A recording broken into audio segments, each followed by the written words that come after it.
TN Maharashtra news channel. Nashik जिल्ह्यातील पेठ तालुक्यात बुधवारी सकाळी सुमारे 9 वाजण्याच्या सुमारास भूकंपाचे सौम्य धक्के जाणवले। या धक्क्यांमुळे गोंदे, करंजाळी, भाग्यगाव, देवगाव, आडगाव, भुवन आणि एकदरे या 6 गावांमध्ये नागरिकांमध्ये काही काळ घबराटीचे वातावरण निर्माण झाले। भूकंपाचे धक्के जाणवताच घरातील भांडी व काही वस्तू हल्ल्याचे नागरिकांनी सांगितले। अचानक जाणवलेल्या हादऱ्यामुळे अनेक नागरिक घराबाहेर पडून सुरक्षित ठिकाणी गेले।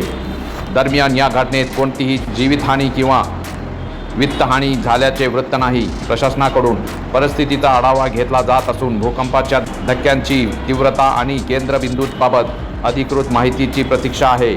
नागरिकांनी घाबरून न जाता सतर्क राहावे आणि प्रशासनाच्या सूचनांचे पालन करावे असे आवाहन करण्यात आले आहे।